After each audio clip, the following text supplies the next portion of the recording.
Thorbrand revint de son expédition au milieu de l'automne, quand le fjord se couvrait déjà de brume matinale et que les feuilles sur les flancs des montagnes pendaient en lambeaux roux. Valmira l'attendait, comme elle l'attendait chaque fois, debout devant les portes du domaine, dans sa cape chaude, une coupe d'hydromel à la main pour l'accueillir. Le jarl revenait victorieux. Cela se voyait à la façon dont les guerriers portaient haut la tête, dont l'argent tintait à leur ceinture, dont ils conversaient bruyamment depuis le lointain. Thorbrand était satisfait de lui-même, et cela le rendait toujours plus sonore et plus imposant qu'à l'ordinaire. Elle ne la remarqua pas tout de suite. D'abord, seulement un mouvement au milieu de la troupe, une silhouette parmi les hommes, trop légère pour un guerrier. Puis elle distingua des cheveux sombres, une posture droite en selle, et la manière dont elle se tenait. Ni comme une captive qu'on ramène, ni comme une esclave qu'on traîne. Comme quelqu'un qui sait qu'il est arrivé là où il voulait être. Thorbrand la présenta brièvement et prosaïquement. Il dit qu'elle était la fille d'un chef tué, de sang noble, qu'il fallait la traiter en conséquence. Le regard de Valmira croisa celui de Helga l'espace d'une seconde, ce regard précis par lequel les femmes savent tout se dire sans mots. Helga releva légèrement le menton. Valmira but une gorgée de sa coupe et sourit à son mari. Les premières semaines, elle se dit que ce n'était rien, que le jarl avait déjà eu des proches venus de terres conquises, que ce n'était ni la première ni la dernière fois, que Thorbrand était un homme passionné, mais qui s'apaisait. Elle savait attendre. Elle savait regarder les choses sans hâte. Mais Helga ne laissait pas attendre. Cela commença par des détails auxquels une autre personne n'aurait peut-être pas prêté attention. Un soir, Valmira entra dans la grande salle et vit Helga à sa place près du feu. Cette place même qui revenait de droit à la maîtresse de maison. Helga ne se déplaça pas. Elle la regarda calmement, même avec une légère curiosité, comme si elle attendait de voir ce qui allait suivre. Valmira passa de l'autre côté de la table et ne dit rien. Ce soir-là, elle comprit que le silence, ici, n'était pas de la soumission, mais une défaite. Mais elle se tut quand même.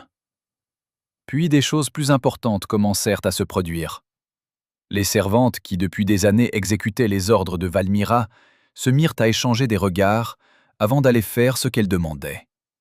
Non par manque de respect, par désarroi. Helga donnait d'autres instructions, et ces instructions étaient appuyées par la parole du jarl. Thorbrand faisait cela, très probablement, sans y réfléchir. Helga demandait, il acceptait. Ainsi allaient les choses. Le soir, Valmira s'asseyait à filer ou à raccommoder, écoutait les rires au fond de la salle et observait. Helga savait se rendre indispensable. Elle n'irritait pas et ne brusquait pas. Elle enveloppait. Elle était gaie précisément quand Thorbrand voulait de la gaieté, pensive quand il voulait une conversation sérieuse. Elle savait écouter ses récits avec un visage tel qu'on aurait cru qu'elle les entendait pour la première fois, bien que Valmira fût certaine, certains d'entre eux, elle les connaissait déjà par cœur. C'était un talent d'un genre particulier, ni la beauté ni l'intelligence, mais la capacité de refléter une personne telle qu'elle veut se voir. Quand l'hiver s'empara vraiment du fjord et que la neige recouvrit densément les toits, Helga annonça sa grossesse. Thorbrand fut différent ce soir-là. Valmira l'observa de l'autre bout de la table. Comment il se leva, comment il leva sa coupe, comment quelque chose apparut dans sa voix qu'elle n'avait jamais entendue auparavant. De la joie. Pas une joie avinée et ostentatoire, mais vraie, presque enfantine. Il regardait Helga comme on regarde un cadeau auquel on n'avait pas cru. Ils n'avaient pas eu d'enfants, elle et Valmira. C'était ce dont ils avaient tous deux cessé depuis longtemps de parler à voix haute, mais qui vivait dans la maison comme un poids séparé, qui ne partait nulle part, se cachait seulement dans les coins. Thorbrand ne lui avait jamais fait de reproches directs. Mais parfois, à la façon dont il se taisait au milieu d'une phrase ou détournait le regard, Valmira comprenait. Il y pensait. Il y pensait toujours. Et voilà que maintenant, Helga lui donnait ce qu'elle n'avait pas pu lui donner. Et Helga le savait et s'en servait avec la précision froide d'un chasseur qui sait où se trouve le point faible de la bête. Elle commença à murmurer quand elle décida que le moment était venu. Valmira n'entendait pas ces conversations, mais les devinait à la façon dont changeait le regard de Thorbrand. Pas immédiatement, ni brusquement, mais progressivement, comme change la couleur du ciel avant l'orage. Un jour, il lui demanda si elle conservait correctement le grain, d'un ton dont on use non avec une épouse, mais avec une employée négligente. Une autre fois, quand elle prit une décision concernant le commerce avec le village voisin, il l'annula sans explication. De petites choses, mais elles s'accumulaient. Un soir d'hiver, Valmira sortait du cellier avec une botte d'herbe séchée et faillit heurter Sigurd près du montant de la porte.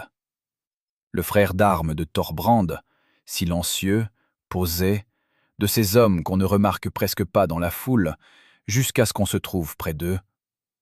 Il réparait une courroie de harnais, la tenant sur son genou, et leva la tête quand elle passa devant lui. « Le domaine tient bon tant que tu es là, » dit Sigurd, et baissa de nouveau les yeux sur la courroie. Valmira s'arrêta une seconde, le regarda. Il ne levait pas les yeux, travaillait le cuir calmement et avec concentration. Dans ces mots, il n'y avait ni flatterie ni pitié.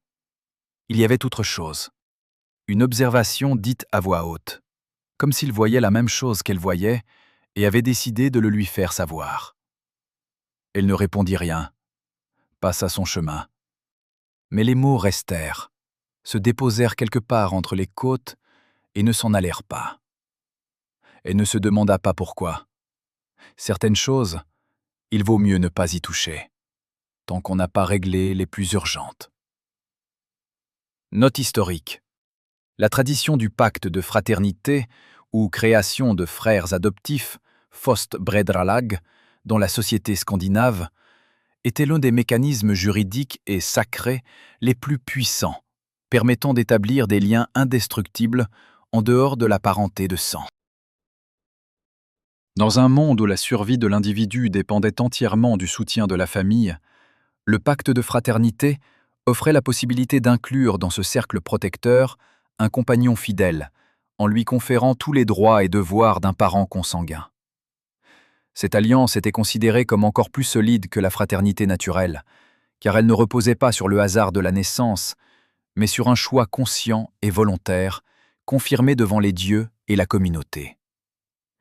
L'élément central du pacte de fraternité était le rituel archaïque et austère du passage sous la motte de terre, Ganga Undir Jardarmen.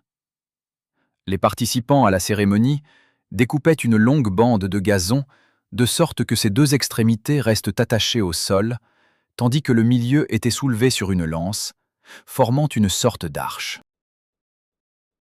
Sous cette arche, les futurs frères s'entaillaient les paumes et mêlaient leur sang dans la terre humide, symbolisant le retour dans le sein de la terre-mère et une renaissance en tant qu'entité unique. En prononçant leur serment, ils prenaient les dieux à témoin que désormais, la fortune et le malheur de l'un appartenaient aussi à l'autre. La violation d'un tel serment était considérée comme le crime le plus grave contre l'ordre du monde et transformait l'homme en Nýsingr, un paria méprisable, privé de la protection des lois et des dieux, que n'importe qui pouvait tuer impunément. Les obligations des frères adoptifs étaient absolues et prévalaient souvent sur les intérêts personnels ou les lois de l'État. La principale d'entre elles était le devoir de vengeance sanglante. Si l'un des frères adoptifs périssait, le second était tenu de châtier le meurtrier, quoi qu'il lui en coûte. Dans la saga des frères jurés, on raconte comment des guerriers poursuivaient pendant des années les offenseurs de leurs frères adoptifs, traversant les mers et risquant leur vie. De plus, le frère adoptif survivant prenait entièrement en charge la famille du défunt, subvenant aux besoins de la veuve et défendant les droits des enfants à l'héritage. Ainsi, le pacte de fraternité constituait la forme suprême d'assurance sociale. La position de Sigurd dans le contexte de cette tradition fait de son lien avec Thorbrand non pas simplement une question de sympathie personnelle ou de service, mais un devoir sacré qui se place au-dessus de la vie et de la mort, rendant leur destin indissociable aux yeux tant des hommes que du Valhalla. Cette nuit-là, elle ne dormit pas longtemps. Elle restait allongée, écoutant le vent du fjord hurler derrière le mur de la ferme, le feu crépitait dans l'âtre, et quelque part, Elbia rire, doucement, presque tendrement, comme si elle racontait à Thorbrand quelque chose d'agréable. Le rire était domestique et douillet. C'est précisément pour cela qu'il résonnait comme résonne une voix étrangère, dans une pièce où il n'y avait auparavant que vos affaires. Vers le matin, elle se leva, jeta un manteau sur ses épaules et sortit dans la cour. La neige reposait en couches épaisses et luisait d'un bleu pâle dans la nuit. Elle resta longtemps près de la palissade, jusqu'à ce qu'elle ait froid, regardant l'eau noire du fjord, les sommets lointains qui se devinaient sur le fond d'un ciel légèrement plus clair. Elle ne savait pas encore ce qu'elle déciderait dans quelques semaines. Elle ne savait pas que Helga prononçait déjà les mots qu'il fallait dans les oreilles qu'il fallait, que Thorbrand commençait déjà à voir dans sa femme non plus une maîtresse de maison, mais un obstacle. Elle ne savait pas que la décision finale serait prise à sa place, et qu'elle lui donnerait la force de prendre la sienne propre. Elle se tenait simplement dans le froid, regardait l'eau, et sentait comment, silencieusement et inexorablement, quelque chose touchait à sa faim. Et dans la grande salle derrière elle, Helga riait dans l'obscurité. Elle entendit la conversation par hasard. Ou peut-être pas par hasard, dans une maison où l'on a cessé d'être prudent avec ceux qu'on ne considère plus comme dangereux, les murs eux-mêmes commencent à parler. C'était en fin de soirée. Dans la grande salle, le feu brûlait encore, et les rires avinés des guerriers se répandaient dans la ferme en un grondement familier. Valmira revenait du cellier, en passant devant la porte derrière laquelle Thorbrand s'entretenait habituellement avec ses proches. Et elle ralentit le pas, non par curiosité, mais parce qu'elle entendit son nom. La voix était féminine, douce, presque caressante, comme peut l'être la voix d'une personne qui sait demander de façon à ce que la demande semble aller de soi. Helga parlait sans se presser. Elle proposait d'envoyer Valmira dans un établissement éloigné, non comme maîtresse de maison, non comme veuve d'une famille noble, mais comme simple travailleuse. Comme esclave, en somme, bien que ce mot n'ait pas été prononcé. Les formulations étaient différentes, belles, enveloppées dans le souci de l'ordre de la maison et du bien-être du futur héritier. Thorbrand écoutait et se taisait. Puis, on entendit le bruit d'une coupe posée sur la table et un bref, presque ensommeillé « Je trouverai l'occasion qui convient ». Valmira s'éloigna de la porte avant qu'il ne puisse l'entendre. Elle rejoignit ce quartier, s'arrêta près de la petite fenêtre et resta longtemps debout, regardant dans l'obscurité. La neige derrière les volets reposait, bleue. Quelque part au loin, le fjord clapotait sur l'eau. Elle ne pleurait pas. Il n'y avait ni larmes ni panique. Il y avait autre chose. Cette clarté même qui vient parfois remplacer un long et épuisant espoir, quand l'espoir enfin s'achève. La décision se forma d'elle-même, dense et calme, comme une pierre se dépose au fond de l'eau. Elle fit ses préparatifs sans agitation et sans hâte, pendant que la maison dormait. Les robes brodées restèrent suspendues au crochet. Les lourdes fibules d'argent, cadeau de Thorbrand des premières années de mariage, elle n'y toucha pas. Les bracelets, les peignes en ivoire de morse, les pièces de laine teinte, tout cela resta là où c'était. Elle ne voulait rien emporter avec elle qui appartint à cette maison. Dans un petit sac de cuir ne furent placés que ses propres biens.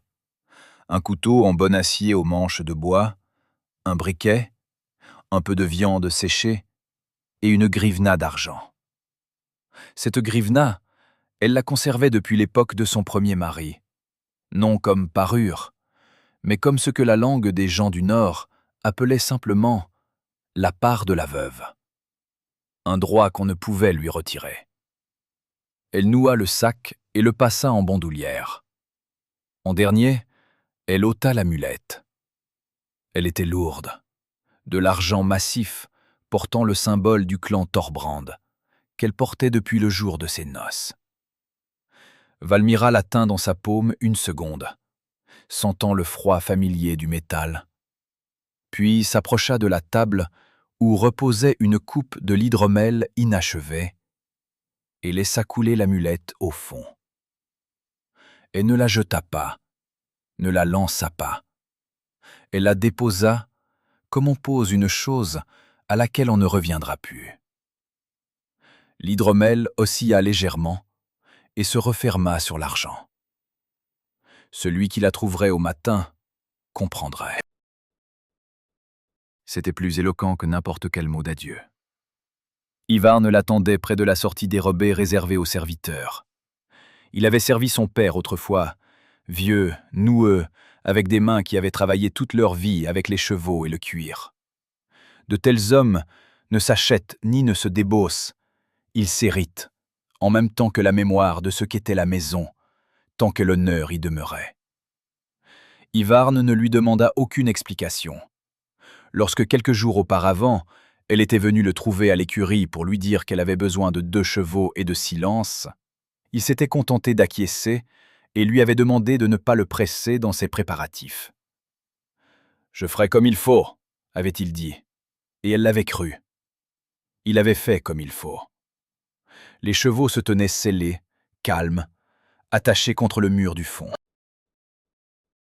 Les sabots de chacun étaient enveloppés d'une toile de jute épaisse, pour qu'ils ne claquent pas sur les pierres de la cour, ne réveillent ni les chiens, ni les gens. Ivarn tendit les rênes à Valmira et la regarda, longuement, attentivement, avec cette inquiétude taciturne qu'ont les gens attachés à un autre être plus fortement qu'ils ne sont prêts à l'admettre eux-mêmes. « Le chemin vers les falaises du Nord est ouvert, » prononça-t-il doucement. « Mais Thorbrand n'est pas de ceux qui pardonnent ceux qui blessent leur orgueil. Il lèvera ses hommes à l'aube. »« Je sais, » répondit-elle. Ils n'en dirent pas davantage. Valmira sauta en selle. Ivarn retint encore une seconde la bride de sa jument. Il la retint simplement, comme on retient quelque chose qu'on lâche, non parce qu'on le veut, mais parce qu'il le faut. Puis, il desserra les doigts. Elle éperonna son cheval et s'élança dans les ténèbres. La forêt nocturne l'accueillit sans salutation. Les arbres se refermaient au-dessus du sentier si étroitement qu'on ne voyait presque plus les étoiles. Seuls de rares trouées dans les frondaisons laissaient passer le reflet bleuté du ciel. Le sentier se devinait davantage au toucher. La jument avançait prudemment, enjambait légèrement les racines, dressait les oreilles à chaque craquement de branche. Valmira ne la pressait pas. Se hâter signifiait se tromper, et une erreur ici, dans l'obscurité, sur une pente rocailleuse, pouvait coûter une jambe au cheval. Elle pensait aux terres septentrionales de son frère, à l'odeur qu'elles avaient en hiver, différente d'ici, plus sèche et plus âpre. Au fait que son frère l'accueillerait sans parole superflue, l'installerait près du feu et ne poserait pas plus de questions que nécessaire. Il avait toujours été ainsi. Valmira et lui se ressemblaient en cela. Tous deux savaient se taire, là où d'autres se hâtaient d'expliquer. Plusieurs fois, le sentier se perdit complètement, et il fallut s'arrêter, écouter la forêt, chercher la direction au son de l'eau ou à l'inclinaison du sol sous les sabots du cheval. Cela n'effrayait pas, cela rassemblait plutôt. Dans ces moments-là, l'esprit cessait de penser à ce qui était resté derrière et ne s'occupait que de ce qui était là, le pas suivant, le tournant suivant, le repère suivant. À l'aube, le givre couvrit les crinières des chevaux d'une poussière blanche, et le souffle de la jument s'échappait en vapeur dans l'air froid. Le ciel à l'est commençait à peine à grisonner lorsque Valmira déboucha sur une petite clairière et s'arrêta pour laisser souffler les bêtes. Elle mit pied à terre, se dégourdit les jambes, ramassa une poignée de neige et se frotta le visage, pour ne pas s'assoupir en selle. Le silence était si dense qu'elle l'entendit avant de comprendre ce qu'elle entendait. Des aboiements. Lointains, à peine perceptibles mais insistants, tels qu'ils sont les aboiements de chiens de chasse ayant pris une piste. Ni inquiets, ni fortuits. Professionnels. Valmira se figea. Puis elle regarda vers l'est, d'où elle venait, et de nouveau vers la forêt devant elle. Thorbrand s'était levé plus tôt qu'elle ne l'avait prévu. Cela signifiait que quelqu'un de la maisonnée avait remarqué son départ dès la nuit et n'avait pas gardé le silence. Ou que l'amulette avait été trouvée plus vite qu'elle ne le pensait. Elle sauta en selle et lança sa jument au trot. Les aboiements ne se rapprochaient pas, pour l'instant, mais ils étaient là. Et elle savait que derrière les chiens venaient des hommes. Thorbrand n'aurait pas envoyé seulement des bêtes. Il sortirait lui-même. Avec Grimnir, qui savait traverser la forêt sans bruit malgré sa stature. Avec Eirik, qui lisait les traces comme d'autres lisent les gravures sur le bois. Ces deux-là connaissaient les sentiers d'ici aussi bien qu'elle. Valmira chevauchait rapidement, sans se retourner. Quelque part devant, au-delà du col, se trouvait la cabane dont sa mère avait parlé. Une vieille femme, vivant près de la gorge. Pas une sorcière, simplement quelqu'un qui voit plus qu'elle ne dit, et sait aider, si elle le veut. Sa mère était allée la voir une fois, il y a longtemps, pour un conseil concernant quelques décisions difficiles. Elle était revenue sans rien raconter, mais elle était calme, comme le sont les gens qui ont reçu non pas une réponse, mais la permission de faire leur propre choix. Valmira ne savait pas si cette femme l'aiderait, ne savait pas si elle était encore en vie, mais c'était le seul repère qu'elle avait pour le premier jour de route. Les aboiements derrière elle, tantôt s'apaisaient, tantôt revenaient, par vagues, avec le vent. Le soleil ne s'était pas encore levé, le ciel était gris et bas, et les premiers flocons de neige commençaient à en tomber. Rares, sans hâte, comme si la forêt ne se pressait de tirer des conclusions pour personne. Elle chevauchait en avant, seule. Un couteau à la ceinture, une torque d'argent dans son sac, et cet état particulier qui habite l'homme quand il a brûlé derrière lui tout ce qui pouvait l'être, et que devant lui, il n'y a plus que son propre choix. Elle trouva la cabane vers midi, ou plutôt, la cabane la trouva elle-même. Le sentier vers le défilé traversait une vieille sapinière où les arbres se dressaient si serrés que la neige atteignait à peine le sol. Sous les sabots de la jument s'étendaient de sombres aiguilles, humides et molles, et la bête y avançait volontiers, sans résistance, comme si elle aussi sentait qu'ici on pouvait relâcher un peu l'inquiétude. Les aboiements des chiens étaient restés quelque part derrière, au-delà du col. Le vent était tombé. La forêt se taisait d'une manière particulière, non d'un silence vide, mais de celui dans lequel on entend sa propre respiration et où l'on remarque soudain qu'elle s'est apaisée. Elle vit la fumée avant la cabane elle-même. Un mince fil gris s'étirait au-dessus des cimes des sapins, presque invisible si l'on ne savait où regarder. Valmira s'y dirigea comme on se tourne vers la lumière. La cabane se dressait à l'endroit le plus étroit du défilé, là où deux rochers se rapprochaient si près qu'entre eux passait à peine un homme avec son bagage. Elle était bâtie de pierre et de bois, basse, enfoncée dans la terre, couverte de tourbes d'où dépassaient des touffes d'herbes desséchées. À 10 pas, on pouvait aisément la prendre pour une partie du versant. La porte était de bois, noircie par le temps et l'humidité, avec un anneau de fer en guise de poignée. Valmira attacha la jument à un vieux pin, ôta le sac de la selle et s'approcha de la porte. Elle n'avait pas encore levé la main que la porte s'ouvrit. Holda était petite, sèche, avec un visage où l'âge ne se lisait pas dans les rides, mais dans sa façon de regarder.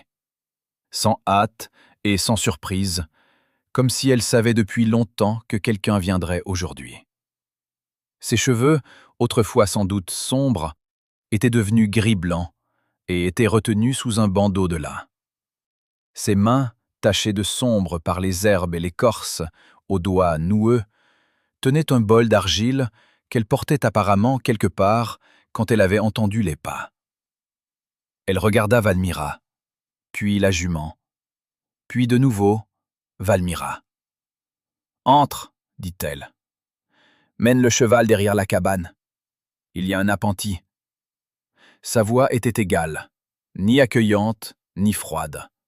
Simplement pragmatique, comme celle de quelqu'un qui a des affaires plus importantes que les cérémonies.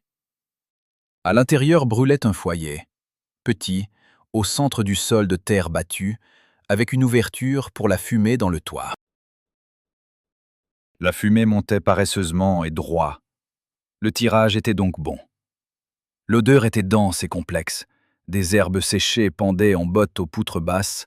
Le long des murs se dressaient des pots d'argile de différentes tailles, des écuelles de bois, des paniers d'écorce de bouleau avec des couvercles. Les pots sur le sol étaient vieilles, usées, mais soigneusement disposées. Il faisait chaud ici. Non de cette chaleur domestique d'une grande salle, mais de cette chaleur particulière, presque charnelle, d'un petit espace habité depuis longtemps et bien. Holda l'installa près du feu et posa devant elle une tasse d'argile. La décoction était sombre et amère.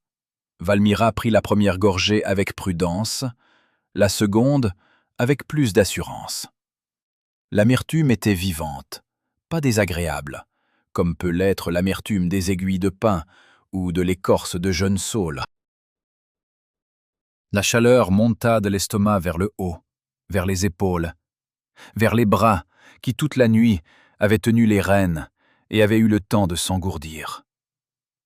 Holda s'affairait à ses occupations, triait quelque chose dans le coin du fond, déplaçait doucement des pots. Elle ne posait pas de questions.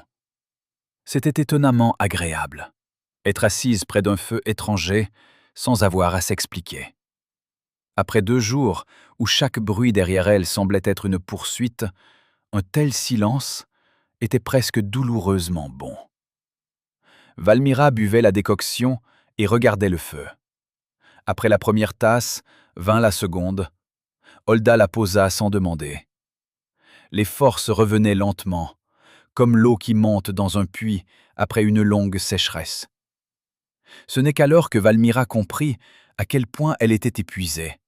Non pas dans son corps, bien que dans son corps aussi, mais de cette manière plus profonde dont se fatiguent les gens qui se sont longtemps maintenus sur une seule décision. Holda s'assit en face, posa ses mains sur ses genoux et resta un moment silencieuse, regardant non pas son hôte, mais le feu. Puis elle dit « L'ombre derrière toi, ce n'est pas seulement la colère d'un mari. Derrière toi marche son mensonge. Et il est là de se cacher. » Valmira leva les yeux. Qu'est-ce que cela signifie? Holda haussa les épaules, d'un mouvement léger, presque imperceptible. Je dis ce que je vois. Je vois rarement clairement et jamais tout. Mais cela, Je le vois. Elle se leva, s'approcha des bottes d'herbe, en tâta plusieurs, en choisit une, quelque chose de gris-vert à l'odeur résineuse âcre, et la jeta dans le foyer. Le feu flamba un instant plus vif, puis retomba. « Passe par le glacier », dit Holda, sans se retourner. Là, la trace se perd plus vite que dans la forêt. Eric sait lire la terre, mais la glace n'est pas la terre. Sur la glace, il ralentira. Valmira ne demanda pas comment elle connaissait Eric. De telles questions semblaient superflues ici. « Et encore », ajouta Holda en revenant à sa place. « Parmi ceux qui suivent, il y en a un. Lui-même ne comprend pas qui il poursuit. Le jarl ou sa propre conscience. » Dans la cabane, le silence se fit plus profond, bien qu'il semblât qu'il ne pût l'être davantage. Valmira regardait le feu. Elle savait de qui parlait la vieille femme. Non parce qu'Holda avait été précise dans ses descriptions, elle n'avait donné ni nom ni apparence. Simplement, certaines choses ne se nomment pas avec des mots, mais avec un poids. Quand on parle de quelqu'un avec une certaine intonation, on comprend de qui il s'agit, même si on ne voulait pas comprendre. Sigurd. Elle n'avait pas pensé à lui cette nuit et ces derniers jours. Elle n'avait pas eu le temps d'y penser, quand on chevauche à travers la forêt sombre avec des chiens à ses trousses. Mais maintenant, près de ce feu étranger et chaleureux, quand le corps relâchait enfin sa tension, la pensée vint d'elle-même. Elle était venue, cette pensée, et n'était pas repartie aussitôt, comme le font les pensées qui attendent depuis longtemps le moment propice. Elle se souvenait de lui, debout près du poteau, le harnais à la main. Elle se souvenait de ses mots, brefs, sans ornement. Elle se souvenait de n'avoir rien répondu, mais les mots, elle s'en souvenait. C'était une découverte gênante. Le fait que de si petites choses se déposent et vivent dans la mémoire plus longtemps qu'on ne le leur permet. Elle rangea cette pensée, ne la chassa pas mais la rangea, comme on range de la table ce dont on n'a pas besoin pour l'instant, mais qu'on ne veut pas jeter non plus. Holda, pendant ce temps, lui avait préparé des provisions pour la route. Un petit morceau de toile cirée avec des baies séchées, une poignée de graines plates et sombres, contre la fatigue dans les jambes, mâche-les en marchant. Et un petit récipient en écorce de bouleau contenant un onguent pour la jument qui s'était apparemment cogné le boulet. « J'ai entendu comment elle marchait », expliqua Holda, et Valmira ne demanda pas comment. Quand elle se leva pour partir, Holda dit encore une chose, doucement, presque sans intonation, comme on dit ce qui ne requiert pas de voix particulière. « La vérité est ta seule arme. Prends-en soin. Ne la dégaine pas avant l'heure. » Valmira s'arrêta près de la porte. Les mots étaient étranges, de ceux qui semblent d'abord généraux, puis plus tard, dans le froid et le mouvement, prennent soudain un sens concret. Elle ne les comprit pas entièrement sur le moment, mais elle sentit qu'elle les comprendrait. Que le moment dont parlait Holda viendrait encore. « Je te remercie », dit-elle. Holda hocha la tête et retourna à ses pots. Dehors, la jument se tenait tranquille sous l'auvent, mâchant quelque chose de sec que la vieille femme lui avait versé dans une auge en bois. Le ciel au-dessus du ravin était blanc et bas. La neige se préparait, mais ne tombait pas encore. Valmira resserra la sangle, rajusta le sac et regarda en arrière vers la cabane. La porte était fermée. La fumée s'étirait à nouveau en un fil vertical vers le haut. Elle dirigea la jument vers le glacier. Le glacier était visible d'ici, une masse gris sombre de glace, suspendue entre deux pentes au loin. Y aller signifiait remonter le ravin, sortir à découvert et passer plusieurs heures dans le vent. C'était désagréable. Mais Holda savait de quoi elle parlait. La glace ne garde pas les traces comme la terre et la neige. Si Eirik la perdait là-bas, elle gagnerait du temps. Au moins quelques heures. Et quelques heures, en ce moment, valaient plus que tout l'argent du monde. Elle chevauchait, pensait aux mots de la vieille femme et écoutait la forêt.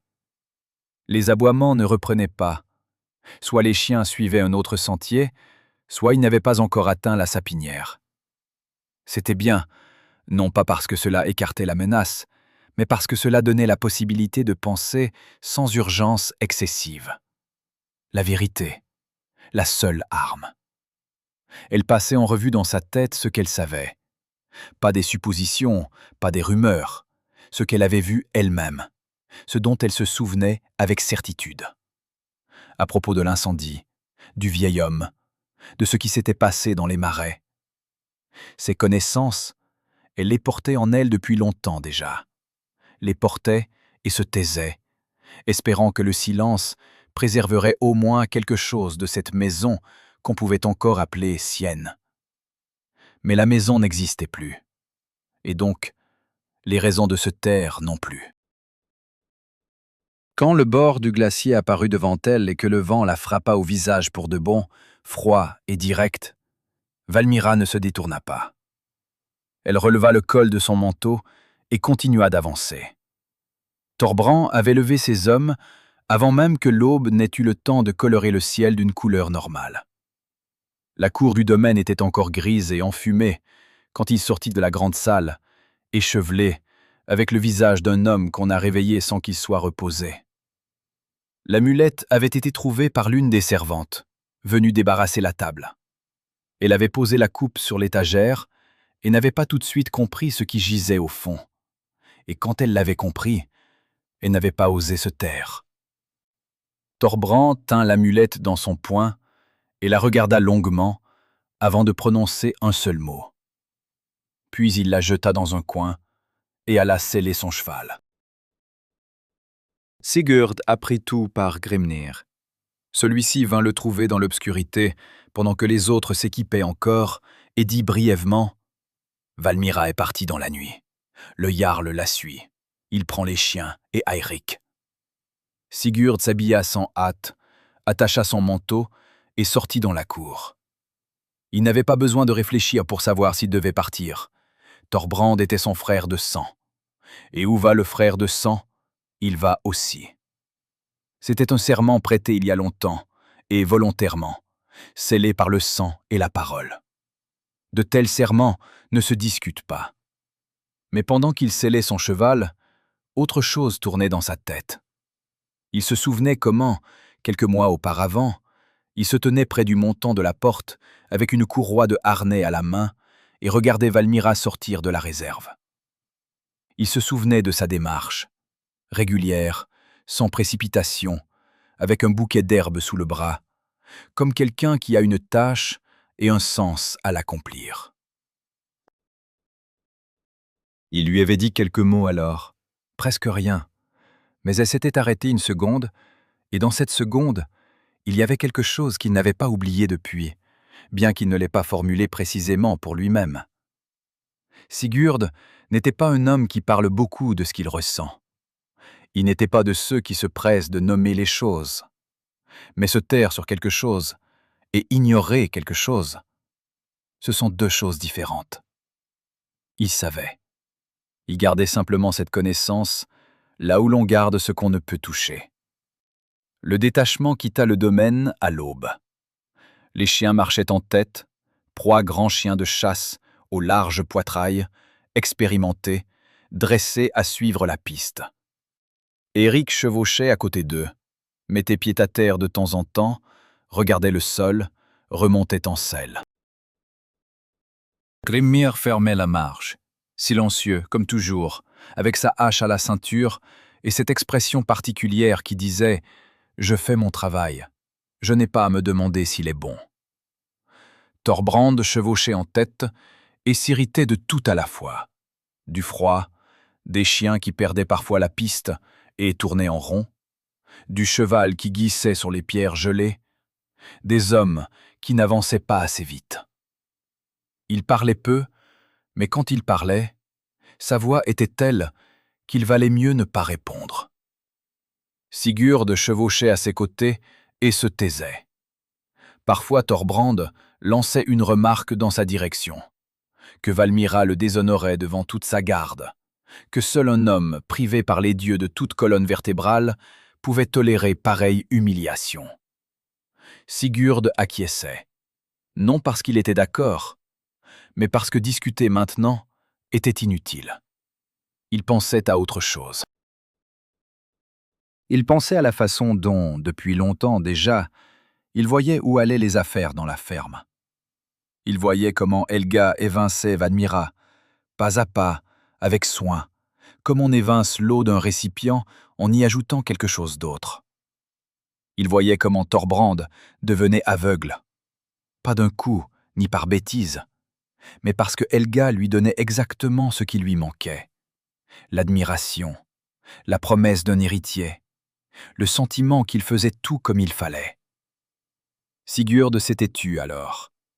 Ce n'était pas son affaire. On ne s'interpose pas entre mari et femme tant qu'on ne vous le demande pas. Tel était son principe. Mais maintenant il chevauchait avec des chiens sur la trace d'une femme qui n'avait rien fait de mal, qui était simplement partie, la nuit, en silence, n'emportant que ce qui lui appartenait. Et cela, quoi qu'on en dise, était une chasse.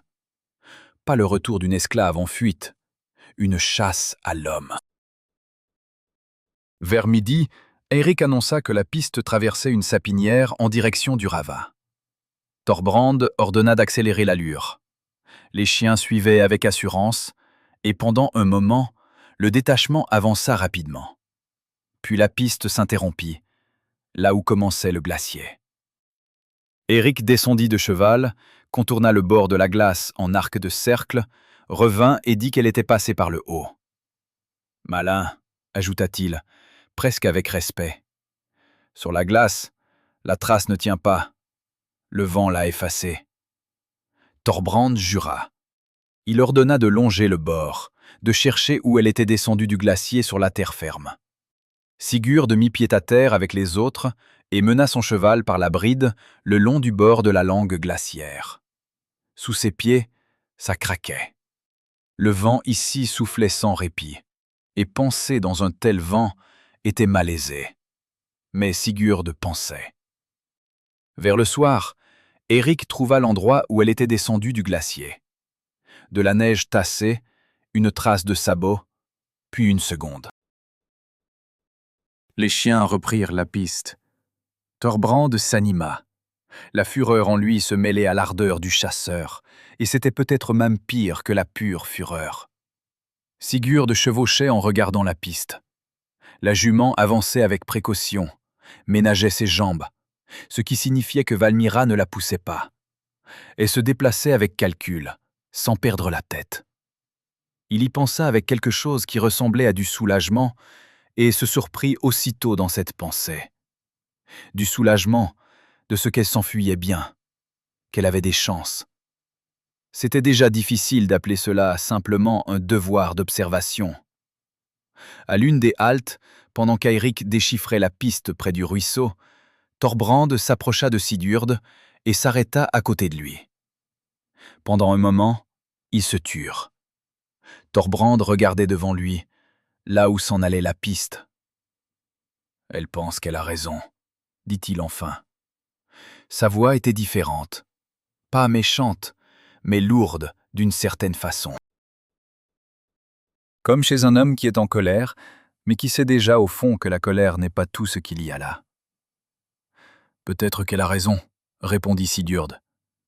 Thorbrand le regarda. « Tu prends son parti ?»« Je prends ton parti. C'est pourquoi je te parle franchement. La traquer comme une bête ne te rendra pas le respect. Cela le dévorera. » Thorbrand ne répondit rien. Il éprenna son cheval et rejoignit Eirik pour regarder la piste. Sigurd resta sur place encore un peu, le regardant s'éloigner. Ils étaient frères de sang depuis 12 ans. Ensemble, ils avaient fait des expéditions, partagé le butin, s'étaient tirés mutuellement de mauvais pas. Sigurd n'avait jamais regretté ce serment.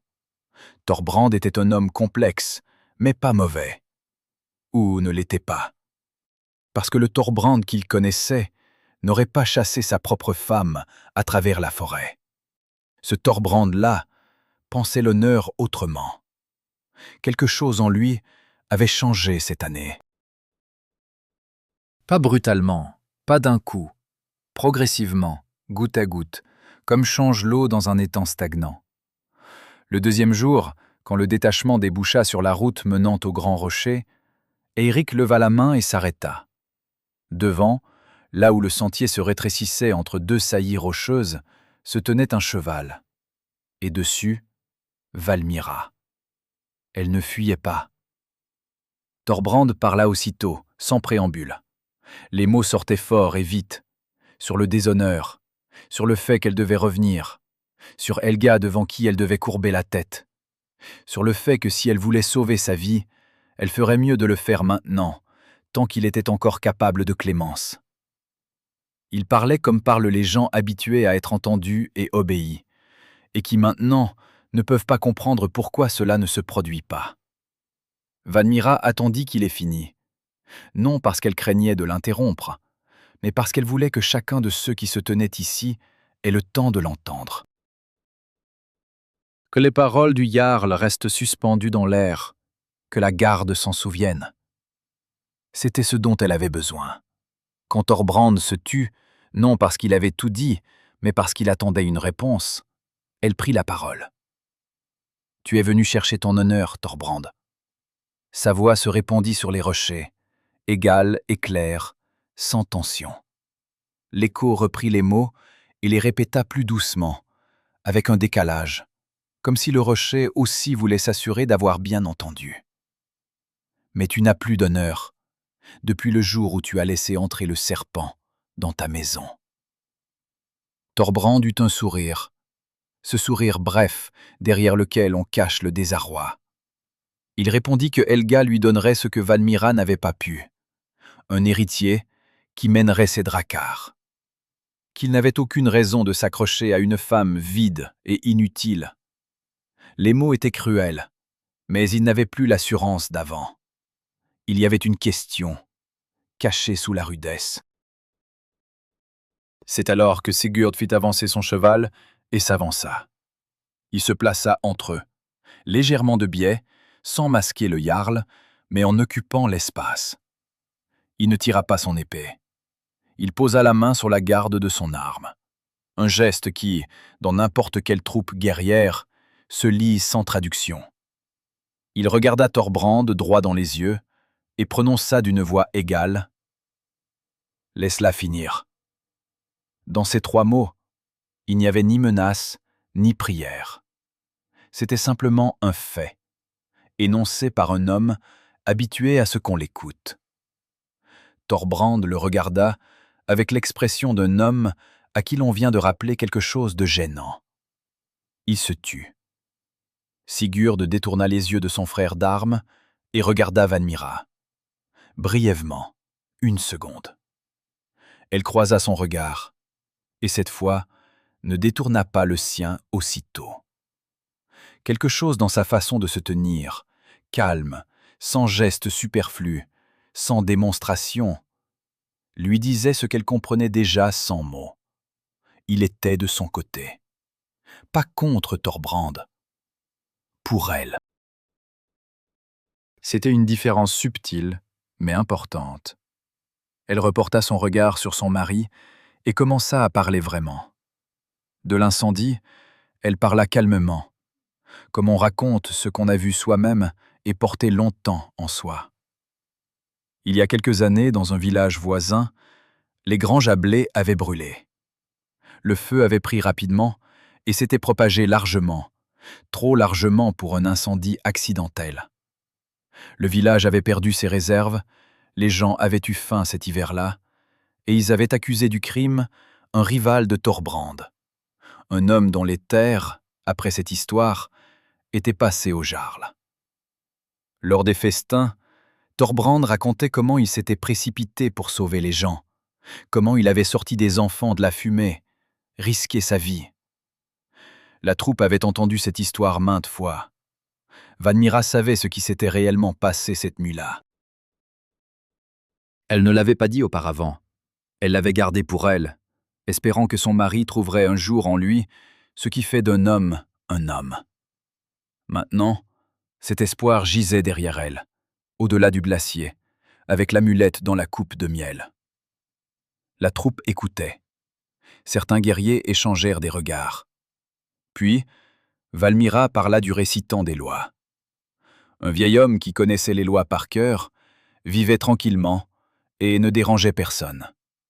Il avait été le premier à deviner la véritable cause de l'incendie, non par observation, mais par cette connaissance des hommes et de leurs actes qui vient avec les années. Il en avait parlé non pas au Ting, ni devant témoins, il l'avait dit en privé, en guise d'avertissement. On avait retrouvé son corps dans un marais plusieurs mois plus tard. Sa mort avait été attribuée à un accident. Personne ne l'avait relié au Jarl. Personne, sauf Valmira, qui savait où se trouvait Thorbrand cette nuit-là et savait avec quel visage il était rentré au petit matin.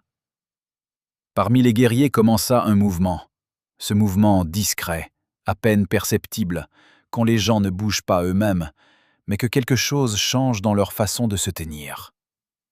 Le meurtre d'un vieillard sans défense n'était pas simplement un crime.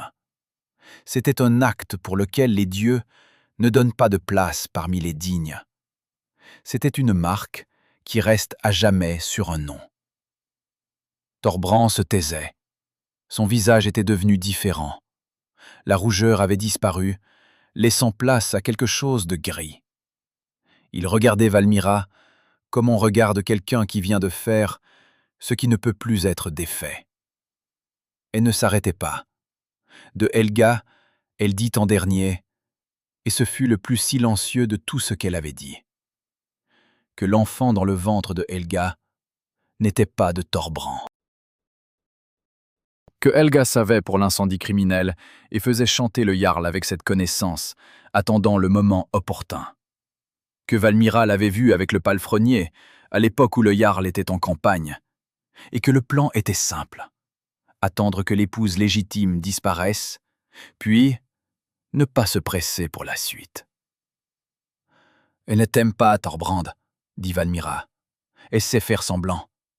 Ce sont deux choses différentes. » Thorbrand ouvrit la bouche, et à cet instant, un messager surgit du tournant. Essoufflé, sur un cheval écumant, avec l'air de quelqu'un qui a galopé sans s'arrêter. Il arrêta son cheval au bord de la troupe, parcourut du regard les personnes rassemblées, et, ne trouvant pas la possibilité de se taire, prit la parole. Helga, certaine de la longue absence du Jarl, fêtait ouvertement dans le domaine. Lors d'un banquet ivre, elle et son amant s'étaient trahis sur leurs intentions. Plusieurs serviteurs l'avaient entendu clairement et s'en souvenaient bien. Puis il y avait eu la fausse couche. Et dans sa colère, Helga avait crié que l'enfant était d'un esclave, qu'elle maudissait depuis longtemps toute la lignée de Thorbrand, qu'elle ne lui avait jamais souhaité autre chose qu'une mort rapide. Le messager finit de parler et baissa les yeux sur la crinière de son cheval. La troupe ne regardait pas le Jarl. Elle regardait la neige, les rochers, le ruisseau gelé en contrebas, n'importe où, sauf lui. Ce silence était pire que s'ils avaient crié. Il n'y avait en lui ni compassion ni condamnation, seulement cette distanciation particulière qui survient chez les gens quand ils comprennent que leur chef est devenu quelqu'un d'autre, et qu'ils ne l'ont pas remarqué à temps. Thorbrand restait immobile. Son cheval fit un pas, puis un autre. Le Jarl ne le corrigea pas. Sigurd regardait Valmira, pas brièvement comme avant, longuement, ouvertement, avec cette expression derrière laquelle se tient quelque chose d'ancien et enfin reconnu. Elle sentit ce regard sans se retourner, par la peau, comme on sent la chaleur quand on lui tourne le dos. Puis elle se retourna. Il ne détourna pas les yeux. elle non plus. Entre eux, rien ne fut dit, ni mot, ni geste.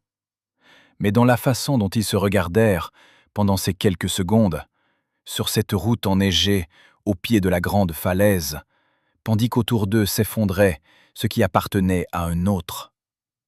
Il y avait quelque chose que tous deux se rappelleraient. Pas comme un début, pas comme un aveu, simplement comme un instant où l'on sait avec certitude « cette personne te voit. Vraiment. » Et ce n'est pas effrayant. Thorbrand glissa de sa selle. Thorbrand tomba à genoux, non comme un homme qui choisit ce geste consciemment, plutôt comme un homme qui n'a simplement plus la force de rester debout. Son cheval recula d'un pas sur le côté. Les animaux sentent quand l'équilibre du monde est rompu. La troupe ne bougeait pas. Personne ne se précipita pour aider le Jarl à se relever. Personne ne dit un mot. Grimnir regardait ailleurs. Eric fixait les pierres sous les sabots de son cheval. Seule la neige continuait de tomber, rare, presque imperceptible, comme si elle aussi était gênée par ce qui se passait. Thorbrand se mit à parler depuis le sol. Les mots sortaient de façon hachée et précipitée, comme il arrive aux gens qui comprennent soudain qu'ils perdent tout d'un coup et tentent de retenir au moins quelque chose. Il disait que Helga l'avait ensorcelé, qu'il ne pensait pas clairement, qu'un démon lui avait voilé les yeux. Il disait qu'il la chasserait immédiatement, qu'il rendrait tout à Valmira, le domaine, la place au foyer, le respect de la garde. Qu'elle avait toujours été le seul véritable pilier de sa maison, qu'il le savait, qu'il l'avait simplement oublié un temps, mais qu'il s'en souvenait maintenant. Les mots étaient plausibles. Il y avait même quelque chose de sincère en eux, cette sincérité effrayée qui s'éveille chez les gens quand la terre se dérobe sous leurs pieds. Il tendit la main et saisit Valmira par le bord de son manteau. Elle ne se dégagea pas immédiatement. Elle regarda sa main, les doigts agrippés à la laine, puis son visage. Thorbrand la regardait d'en bas, et dans son regard, il y avait tout ce qu'elle n'avait pas vu de lui depuis des années. Le désarroi, la peur, quelque chose qui ressemblait au repentir. Peut-être sincère, elle n'aurait su en juger. Mais un repentir qui ne vient que lorsque tout s'est effondré. Ce n'est pas une chose sur laquelle on peut bâtir une vie. Elle libéra son manteau de ses doigts, calmement, sans brusquerie, et le regarda longuement et fixement. « Tu n'es pas un homme, Thorbrand, dit-elle. Tu es une coquille vide, remplie d'avidité et de mensonges. Je ne reviendrai pas vers celui qui a trahi les lois des dieux et des hommes. Vis avec ta honte, si tu le peux. » Les mots tombèrent dans le silence et y restèrent. Personne ne les contesta. Valmira fit tourner sa jument. La garde s'écarta sans un mot, sans hâte, sans ostentation. Simplement les chevaux et les hommes se déplacèrent sur les côtés, libérant le passage. C'était plus que de la courtoisie. Quand des guerriers s'écartent devant quelqu'un en silence, sans ordre, c'est le respect dans sa forme la plus pure. Non gagné par la complaisance, non acheté avec de l'argent, simplement la reconnaissance de ce qu'ils avaient vu de leurs propres yeux. Elle passa devant eux lentement, maintenant sa jument au pas. Elle regardait droit devant, vers la route qui s'éloignait du grand rocher vers le nord. Quand elle arriva à la hauteur de Sigurd, il ne bougea pas, se contentant d'écarter légèrement son cheval, lui donnant de l'espace. Elle sentit son regard, ni importun, ni exigeant. Le regard qu'on pose sur quelqu'un dont on s'inquiète, mais en qui on a confiance pour s'en sortir. Elle ne s'arrêta pas, mais pendant une fraction de seconde, elle ralentit le pas, à peine perceptiblement, de sorte que personne d'autre n'y aurait prêté attention. Cela suffit pour que Sigurd comprenne. Elle le voyait, se souvenait, quoi qu'il advienne ensuite. Derrière elle, Thorbrand se releva. Ou ne se releva pas, elle ne se retourna pas. La garde commença à se disperser avant même qu'elle ne disparaisse au tournant. Un à un, les guerriers firent tourner leurs chevaux, sans discussion, sans concertation. Aucun d'eux ne prononça à voix haute quoi que ce soit sur ce qui venait de se passer. Ce n'était pas nécessaire. Chacun d'eux comprenait. Servir un homme qui avait tué un vieillard sans défense et incendié le grain d'autrui, c'était partager avec lui son déshonneur. Personne ne le voulait. Grimnir partit le premier, sans dire au revoir. Eric suivit, jetant à Thorbrand un bref regard dans lequel il n'y avait ni compassion ni colère. Seulement l'indifférence d'un homme qui ferme la porte d'une pièce où il ne reviendra pas. Les autres suivirent. Sigurd resta le dernier. Il se tenait au bord de la route et regardait Thorbrand, longuement et sans se presser. Le frère d'armes était assis sur une pierre au bord du chemin, la tête dans les mains. La neige tombait sur ses épaules et ne fondait pas, tant la silhouette était immobile. 12 ans. Des campagnes, du butin partagé, des nuits sur des rivages étrangers, quand on a besoin dans son dos d'un homme en qui on a confiance. Sigurd se souvenait bien de tout cela. Il n'allait pas faire semblant que cela n'avait pas existé. Mais il y avait une autre vérité. Un serment lie les hommes tant que tous deux restent ceux qu'ils étaient quand ils l'ont prêté. Thorbrand avait cessé d'être cet homme, non pas aujourd'hui, ni hier. Peut-être il y a 1 an, quand il avait laissé entrer Helga dans sa maison et avait commencé à perdre la vue. Peut-être plus tôt, quand il incendiait les granges d'autrui dans l'obscurité, en pensant que cela resterait son secret pour toujours. « Je ne te servirai plus », dit Sigurd, posément, sans colère. « Pas à cause d'elle, à cause de ce que tu es devenu. » Thorbrand leva la tête. Il voulut répondre quelque chose. On voyait à son visage que les mots étaient là, mais ne répondit pas. Peut-être parce qu'il savait lui-même. Il n'y avait rien à objecter. Sigurd fit tourner son cheval et partit vers le nord. Il ne savait pas alors où exactement il allait.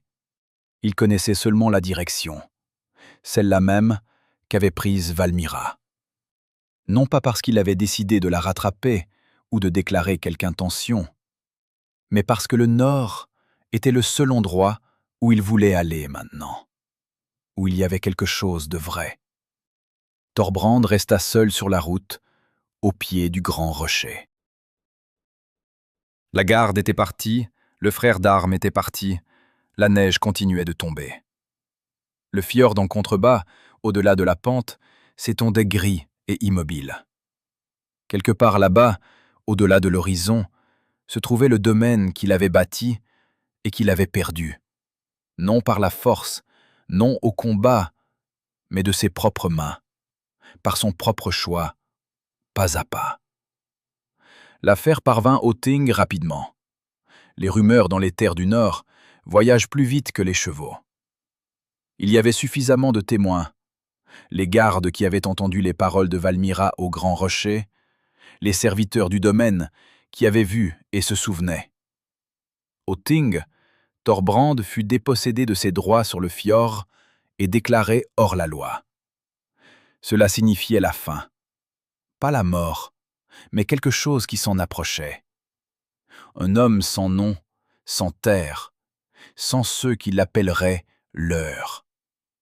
Un vagabond des forêts que n'importe qui pouvait tuer sans craindre de châtiment.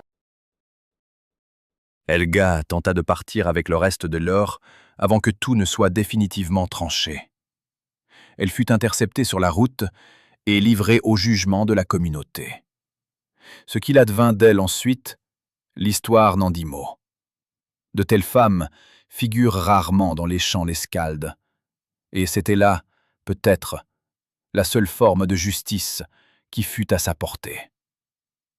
Valmira était déjà loin à ce moment-là. Elle chevauchait vers le nord sans se retourner. Non parce qu'elle craignait de voir quelque chose derrière elle, mais parce que devant se trouvait ce pourquoi il valait la peine de regarder devant. Les terres de son frère, l'odeur familière de la fumée, des gens qui se souvenaient de son nom avant même qu'elle ne devienne l'épouse du jarl. Elle chevauchait vers elle-même, vers celle qu'elle n'avait pas perdue, simplement qu'elle n'avait pas visitée depuis longtemps. La route vers le nord prit 4 jours. Valmira chevauchait sans hâte, non parce qu'elle ne voulait pas arriver plus vite, mais parce que la jument méritait ménagement après tout ce qu'elles avaient traversé ensemble. Elle la nourrissait là où elle trouvait du foin dans les fermes isolées, lui donnait de l'eau aux ruisseaux non gelés, lui parlait parfois à mi-voix, non par solitude, mais par habitude. Les chevaux qu'on traite bien le sentent et s'en souviennent. Les pensées venaient d'elles-mêmes, sans ordre et sans précipitation. Elle pensait au thing qui aurait inévitablement lieu. Pensait que les guerriers qui se tenaient au grand rocher étaient des témoins suffisamment importants pour que l'affaire se résolve comme elle devait se résoudre. Pensait aux serviteurs de la demeure qui s'étaient tus pendant des années et pouvaient enfin parler ouvertement. Dans les terres du Nord, la justice fonctionnait lentement, mais elle fonctionnait. Surtout quand ce n'était pas une seule voix qui s'élevait contre un homme, mais plusieurs. Elle atteignit les terres de son frère le 4e jour au soir, quand le ciel à l'ouest devint orange sombre, et que la fumée de la longue maison s'éleva à sa rencontre avant même qu'elle n'aperçoive le toit. Son frère sortit dans la cour quand il entendit les sabots. Il resta 1 seconde à la regarder, puis s'avança et l'étreignit, fermement, sans un mot, comme on étreint celui qui a été longtemps absent et pour qui on a craint. Elle ne pleura pas. Elle resta simplement là, le visage enfoui contre son épaule, et sentit s'échapper d'elle cette tension qu'il avait maintenue en selle ces 4 derniers jours. Il sentait la fumée et le cuir, exactement comme elle s'en souvenait depuis l'enfance. Puis il s'écarta, la regarda attentivement et dit « Viens, il fait chaud là-dedans. » On ne parla plus d'affaires ce soir-là. La nouvelle du Ting arriva 2 semaines plus tard, avec un marchand qui venait du sud et s'était arrêté pour passer la nuit. Il racontait volontiers, l'affaire de Thorbrand avait été réglée rapidement, parce qu'il y avait plus de témoins qu'il n'en fallait. Les guerriers avaient parlé ouvertement. Les serviteurs de la demeure avaient confirmé ce qu'ils avaient entendu et vu. Des gens du village voisin s'étaient manifestés, qui se souvenaient de l'incendie et de la façon dont on avait accusé un innocent. L'un d'eux avait conservé pendant plusieurs années quelque chose d'important, un couteau portant la marque du clan de Thorbrand, trouvé non loin des granges brûlées. Il ne savait pas alors qu'en faire. Maintenant, il le savait. Thorbrand avait été dépossédé de ses droits sur le fjord et déclaré hors la loi. Le marchand racontait cela avec ce plaisir particulier qu'ont les gens à transmettre des histoires sur la façon dont le juste châtiment a frappé. Valmira écoutait, tenant dans ses mains une tasse de décoction chaude, et n'éprouvait aucun sentiment de triomphe. Seulement de la fatigue, calme, presque pure, comme après un long travail qu'on a enfin achevé. Helga avait été interceptée sur la route du sud plus tôt encore. Elle avait tenté de fuir avec l'or. Elle avait pris dans la demeure tout ce qu'elle avait pu atteindre, pendant que les autres s'occupaient des conséquences. On l'avait rattrapée et livrée au jugement de la communauté. Le jugement avait été rapide. Le marchand repartit le lendemain matin. Son frère le raccompagna et revint dans la maison où Valmira était déjà assise près du foyer avec son fuseau. Il s'assit en face d'elle, garda le silence un moment et demanda ce qu'elle comptait faire ensuite. « Vivre » répondit-elle. Il hocha la tête, et ne posa plus de questions. Elle l'entendait littéralement, non comme un beau mot, mais comme une intention concrète. Ici se trouvaient des gens qu'elle connaissait. Ici se trouvait une exploitation où ses connaissances étaient utiles.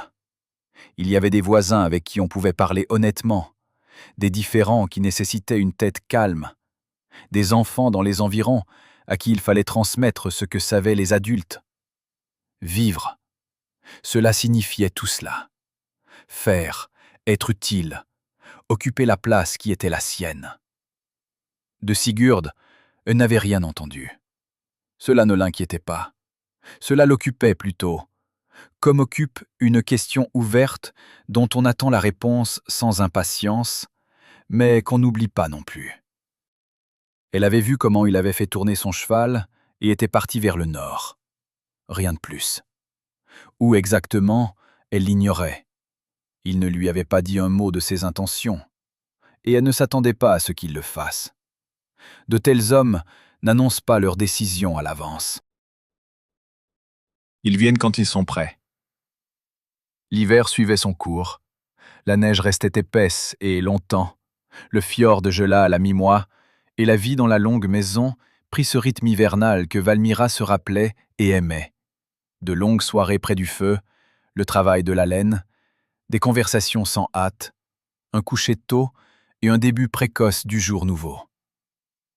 Elle aidait son frère à régler les affaires domestiques, recevait les voisins qui venaient avec des questions, et découvrit qu'on l'écoutait volontiers, non par politesse, mais parce qu'elle parlait avec bon sens et sans mots superflus. Le nom de Thorbrand était rarement prononcé dans ces contrées, seulement quand arrivaient de nouvelles du sud, qui se faisaient de plus en plus rares. L'ancien jarl errait. Il n'avait plus de guerriers, plus de terre, plus de nom. Aucun scalde ne l'inclut dans ses chants, ni comme héros, ni comme scélérat. Il cessa simplement d'exister dans cette partie du monde où vivent les histoires. Un soir, alors que son frère était allé se coucher et que Valmira était encore assise près de l'âtre, elle se surprit à penser au printemps, à la débâcle des fjords, aux premiers navires qui viendraient du nord et du sud, à la route qui reprendrait vie. C'était une pensée familière, celle qu'on a pour quelque chose qu'on attend. Elle ne formulait pas précisément quoi. Elle restait simplement assise, regardait le feu et sentait qu'il y avait quelque chose devant elle. Sigurd arriva au printemps, quand la neige avait déjà quitté les basses terres, mais recouvrait encore les sommets, par bandes, irrégulièrement, comme un ouvrage inachevé. Valmira était dans la cour quand elle entendit le cheval. Elle réparait la clôture, clouait une nouvelle perche à la place d'une cassée, tenait un piquet de bois entre ses genoux et travaillait sans gants, parce qu'avec des gants, on ne sent pas bien le bois. Ses mains étaient couvertes d'échardes et de poussière. Elle entendit les sabots, leva la tête et le vit sur l'alezan. Ce même alezan qu'elle connaissait du domaine. Le cheval avait bonne mine, bien nourri, bien soigné, ce qui signifiait que le voyage avait été long, mais pas difficile. Sigurd mit pied à terre devant le portail. Il ôta ses gants, passa les rênes par-dessus la perche et s'approcha. Il s'arrêta à 2 pas, la regarda, comme il l'avait regardée au grand rocher, quand elle était passée à cheval, ouvertement et sans hâte. « Tu as fait un long voyage ?» dit-elle. « J'étais dans 2 endroits avant celui-ci. Il fallait que je règle certaines affaires. » Elle hocha la tête et retourna à la clôture. Il resta immobile 1 seconde, puis s'approcha, prit le piquet de ses mains et le maintint comme il faut le tenir pendant qu'on frappe. Elle prit le marteau et frappa. La perche se mit en place parfaitement. Ils travaillèrent en silence. Elle clouait, il tenait. Quand la dernière perche fut en place, tous 2 reculèrent et examinèrent le résultat. La clôture était solide. C'était bon signe. « Tu cherchais une nouvelle troupe ?» demanda-t-elle enfin. Je regardais ce qu'il y avait. Un jarl à l'Est proposait une place. Une bonne place. Un service honnête. Mais tu es ici. Mais je suis ici, confirma-t-il. Elle rangea le marteau dans sa besace et le regarda droit dans les yeux, comme elle savait le faire, sans détour et sans coquetterie. Je t'ai dit la dernière fois que je vivais seul. Ça n'a pas changé. Je m'en souviens, répondit Sigurd. Et tu es quand même venu. Je ne suis pas venu pour que tu deviennes à quelqu'un. Je suis venu parce qu'ici, c'est mieux que là-bas. Il dit cela calmement, comme on dit des choses évidentes qu'on a longuement réfléchies. Si c'est gênant, dis-le, je partirai. Valmira resta silencieuse. Elle le regardait, ce visage familier qu'elle connaissait depuis plusieurs années, mais qu'elle n'avait vraiment vu que près du rocher sur la route enneigée. Cet homme qui s'était interposé entre elle et Thorbrand, non parce qu'il y était obligé, mais parce qu'il ne pouvait faire autrement. Cet homme qui, après tout cela, ne lui avait pas dit un seul mot de trop. « Mon frère sera content d'avoir un bon guerrier, » dit-elle. Sigurd eut un léger sourire, sans triomphe, juste du coin des lèvres. « Et toi ?» Elle prit la besace avec les outils et se dirigea vers la maison. Sur le seuil, elle s'arrêta et, sans se retourner, répondit « Entre, je vais lui dire de mettre le couvert. » L'été fut long et paisible. Sigurd resta. Il travaillait avec son frère, aux champs, aux constructions, allait avec lui au marché du village voisin. Le soir, il s'asseyait près de l'âtre avec les autres, parlait peu, écoutait attentivement. Il savait s'intégrer à la vie d'une maison étrangère sans occuper plus de place qu'il ne fallait. C'était un talent rare, que Valmira remarqua et apprécia. Son frère le traitait avec cette bienveillance silencieuse qui, chez les hommes de peu de mots, vaut plus que des louanges. Avec Valmira, il parlait beaucoup, plus qu'avant, plus qu'elle n'avait l'habitude de parler avec quiconque. Pas du passé, ni de ce qui s'était passé au domaine. Cela était resté là où c'était resté. D'autres choses, des lois, de la façon dont les communautés voisines étaient organisées, de la justice dans les affaires que lui amenaient les voisins, parfois de la mer et de ce qu'il y avait au-delà de l'horizon. Sigurd avait participé à des expéditions et racontait sans fioriture, tel quel, ce qu'il avait vu, ce qu'il avait compris. Elle écoutait et posait des questions qui le forçaient à réfléchir plus longtemps qu'il ne s'y attendait. Un jour de fin d'été, ils étaient assis au bord de l'eau, pendant que son frère et les ouvriers rentraient le foin dans le champ éloigné. L'eau était calme, le ciel si haut et si pur qu'il était difficile d'en détacher le regard. Valmira regardait l'horizon, où se devinait la ligne d'une île lointaine. « À quoi penses-tu » demanda Sigurd. « Au fait qu'il y a un an, à cette époque, je réparais le cellier dans le domaine de Thorbrand, et je savais que jusqu'à la fin de ma vie, je ferais la même chose, » répondit-elle. Ce n'était pas mal, mais ce n'était pas ma vie. Sigurd resta silencieux, regardant l'eau. Et maintenant ? Elle réfléchit, non parce qu'elle ne connaissait pas la réponse, mais parce qu'elle voulait dire juste. Maintenant, c'est la mienne. Il n'ajouta rien à cela. Il resta simplement assis à côté d'elle, et sa présence était telle que peut l'être la présence d'un homme qui n'a pas besoin d'occuper l'espace par le bruit pour y être. À l'automne, on va n'avoir pour un premier litige sérieux. 2 voisins se disputaient un pâturage, et chacun était convaincu d'avoir raison, avec ce degré de certitude qui signifie généralement que la raison est partielle des 2 côtés. Valmira les écouta tour à tour, posa quelques questions, puis proposa une solution dont aucun des 2 ne fut ravi, mais que tous 2 reconnurent comme juste.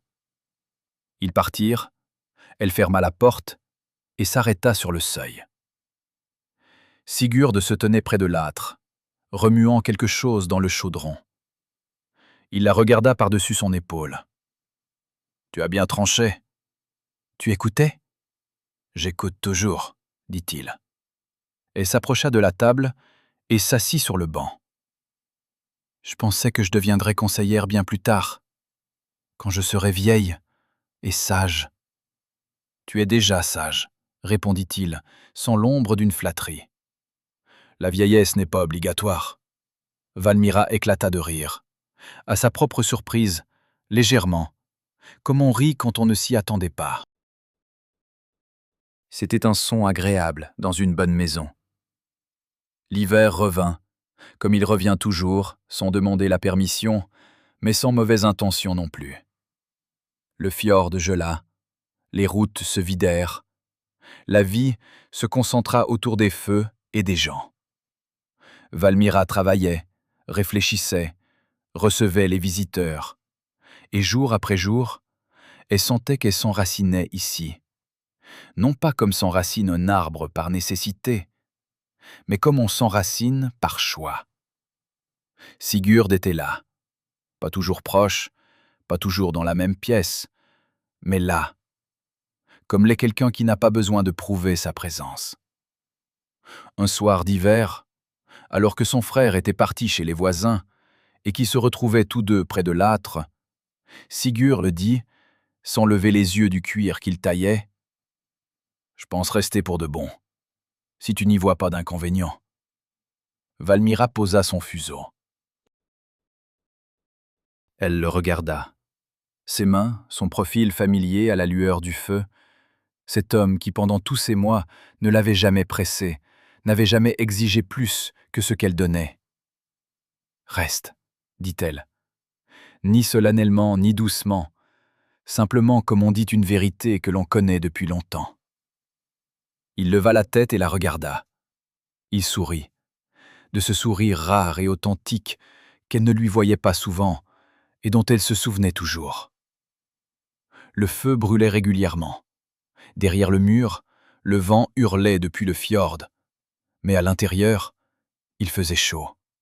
De cette chaleur particulière qui règne dans une maison où vivent des gens qui se sont choisis non par nécessité, mais par compréhension. Le nom de Valmira devint avec le temps connu dans les terres du Nord, comme le deviennent les noms de ceux vers qui l'on va chercher la vérité. Non pour la richesse, ni pour le pouvoir, pour une parole honnête. Les skalds qui passaient dans ces contrées emportaient son histoire avec eux et la racontaient près de foyers étrangers. Non comme un enseignement ni comme un avertissement, comme une saga sur une femme qui, au moment le plus sombre de sa vie, avait choisi non pas l'apitoiement sur elle-même, mais la vérité. Et cela s'était révélé suffisant pour écrire sa propre histoire, longue, lumineuse et sienne.